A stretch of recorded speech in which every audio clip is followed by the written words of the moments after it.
Thank you, everybody, for coming to the College Football Betting with Aaron Torres YouTube channel. If you could do me a quick favor, see that little subscribe button at the bottom of the screen. Go ahead, click that subscribe button. It helps our channel grow. It helps our audience grow. I appreciate it more than you know, as we're talking college football on this channel year-round.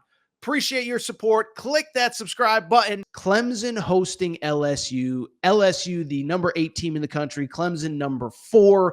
And I've said this for weeks. If you've listened to the Aaron Torres pod, if you've listened to me anywhere, it's that, I think Ohio State, Texas is the casuals college football game of the weekend. In other words, if you're an NFL fan that's just looking for something to do on Labor Day weekend, you're going to turn into Texas, Ohio State. But I think if you are a die-hard college football fan, this is the one that you care about the most because you know the narratives coming into this game and what they could be coming out of this game. So let's go ahead and discuss LSU at Clemson. Clemson, a 4-point home favorite in the Circus Sportsbook. They are our presenting sponsor, all point spreads all season long. Also, the over-under in this one is 57.5. I should mention, by the way, we're recording Wednesday night. By the time you see this, Thursday, Friday, always subject to change. But let's go ahead and get into it. And, as we do, I'll say this. I think the actual most interesting story is what is going to be the story coming out of this game? Because, again, to me, that is the most important part of this game as far as narratives are concerned. Think about how they could skew depending on the result. LSU, if LSU gets the win, we might be talking about them as, should they be the best team in the country going into next week? Now, we got to see what happens with Texas, Ohio State. But if they win this game in Death Valley, they get to claim Death Valley as their own. All of a sudden, that week 1 monkey is off Brian Kelly's back. The people that have doubts about Garrett Nussmeier, they have no questions anymore. And all of a sudden, LSU is maybe the favorite going into the rest of the season. Now, if LSU loses, what is the narrative? We already know.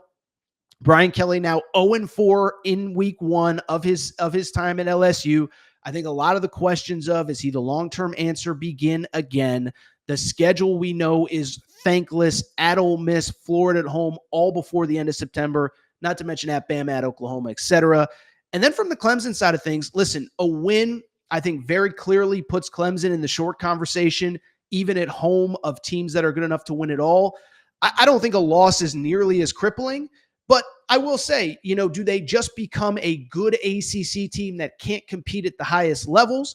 Well, we'll start to get answers. By the way, how important is this game for the ACC? Imagine if your conference champ loses it, or your conference champ and your conference favorite loses at home to start the season. So yeah, a lot at stake. As far as these two teams are concerned, listen, let's start with LSU and let's go through what I just did with the Ohio State-Texas game, right? Because there's going to be so much focus on Garrett Nussmeier. Todd McShay has him as the preseason number 1 pick in the draft. We'll get to that in a minute.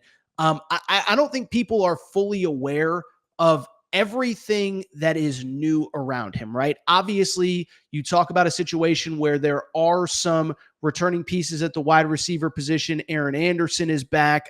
He was phenomenal last year, 5 touchdowns, 61 catches. Chris Hilton is back. He was a little bit banged up last year, but you have 4 new starters on the O-line, all 4 out of the transfer portal.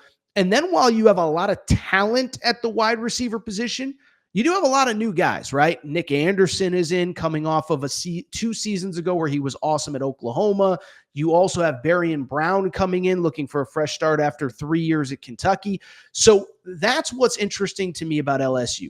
There is a lot of focus on Nussmeier, but there's a lot of new around him. And then, oh, by the way, speaking of new, can they get the run game going with that new O-line largely intact? The defense, listen, the story with the defense, we all know, very much improved a year ago at LSU, but it needs to get even better if they really want to be a championship team. 2 seasons ago when Jaden Daniels was running away with the Heisman, listen, we all know that defense cost them a shot at the national championship, was a little bit better last year. Can they get even better in year 2 under Blake Baker? From the Clemson perspective, listen, what do we know? What do we don't know? We know Cade Klubnik. We'll talk about him in a minute. What to me is most interesting is this, is that I think outside of Klubnik, and maybe even including Klubnik, it feels like what is discussed the most on this team is the talent on defense, right? Is the fact that, Peter Woods is going to be a first round pick this year. TJ Parker is going to be a first round pick this year. Sammy Brown in a couple years is going to be a first round pick. But what's interesting was defensively, they were not that good last year statistically. 69th in the country nationally in total defense. Nice, I know.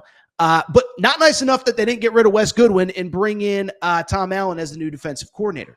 So that's, to me, what is so interesting is, what do we make of a roster that has a lot of big names, but overall hasn't been super productive? And kind of like LSU, can they take that next leap? Because that defense is going to have to take a leap to be a true national championship contending type team. As far as the offense is concerned, listen, I'll let college football fans tell me what they feel and what they don't feel. Does it not feel like Cade Klubnik's getting a little bit lost in the radar on college football? It sounds crazy. So much Arch Manning talk, so much Garrett Nussmeier talk, even in his own state with Lenora Sellers. I don't know if people realize just how good Cade Klubnik was a season ago. This was a guy second year, a year ago in the Garrett Riley system. Cade Klubnik was phenomenal. 3,600 yards passing, 36 touchdowns, 7 rushing touchdowns. Now, clearly, they obviously have to replace Phil Maffa at running back. On top of that, while the running back room is a little bit of a question right now, you know what isn't? That wide receiver room is insane, okay?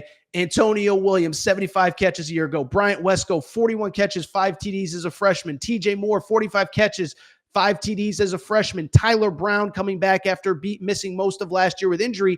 And then this is the part that I think a lot of people miss. Do you understand that virtually all of Clemson's roster most of Clemson's offensive line are not only returnees, but are like 3rd, 4th year starters, 5th, 6th year guys in the program. So even though the defense gets so much pub because of the guys they have, there is just talent and experience all over this offense.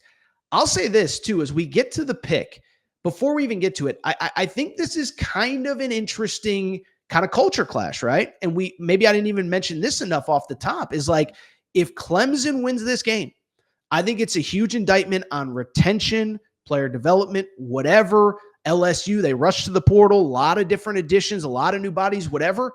If LSU wins this game, it's like, hey, you have to have the right guys coming back. But if you want to go spend in the portal, go crazy.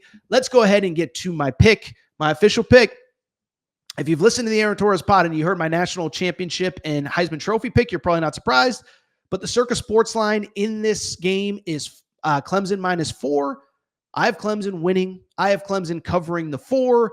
And again, it's probably not a surprise if you've listened to the Aaron Torres pod, because I have Clemson winning the national championship, and I also have Cade Klubnik winning the Heisman. As far as this game is concerned, by the way, producer Matt, this is going to be your 2-minute clip right here.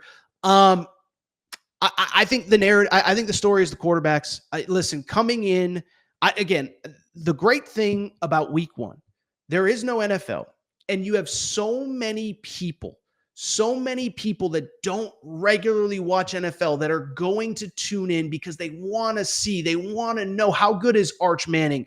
How good is Jeremiah Smith? All that. And guess what? They get surprised by things that they maybe didn't know. And so I bring it up because in this game, I think people are going to tune into this game expecting to see the number 1 pick at quarterback. They're going to be expecting to see it in Garrett Nussmeier. And I think they're going to come away being like, why isn't Cade Klubnik in the conversation for the number 1 overall pick? Okay. So first of all, with Klubnik, 3rd year in the same system. I cannot emphasize this enough. Ohio State, 1st-year starter. Texas, 1st-year starter. Alabama, 1st-year starter. Georgia, 1st-year starter. Tennessee, 1st-year starter. Clemson has a 3rd-year starter with the same OC. The entire receiving core is back. I don't think you can put a price on that. Beyond that, let's also say this. I'm just not a Garrett Nussmeier guy, and maybe he proves me wrong. By the way, this is an example where I would love to be proven wrong, because it's not that I'm negative on him, but I think there is such a discrepancy between how people who watch college football view him versus the NFL draft community. I'll be honest, I don't see the number 1 pick in the draft. I don't see a guy that is some sport-altering quarterback. You know what I kind of see? I'll be real. I see this year's Will Levis. I see this year's Quinn Ewers. I see this year's maybe Carson Beck, who we'll talk about in a minute with Miami Notre Dame. I see a guy that people are talking about as the number one pick. I see a third, fourth, fifth, sixth round guy. I'm sorry, I just don't see it. And maybe I'm dead wrong. But the stat I keep coming back to, Garrett Nussmeier, SEC games last year, because people look at the totality of the season and season-long stats and all this. And admittedly, LSU did play a tough out-of-conference schedule last year. USC on a neutral, UCLA at home. They played Baylor in a bowl game. But in SEC games, 8 games, 4 on the road, elite competition, 13 touchdowns, 8 interceptions. That does not sound like the number one pick in the draft to me. And so that is the thing. Clemson's at home. Cade Klubnik's at home, 3rd year in the system, and I just trust him inherently much more than I trust Garrett Nussmeier. This isn't a Garrett Nussmeier bashing segment. It is instead to say I like Clemson -4. That is my official week 1 pick in this game.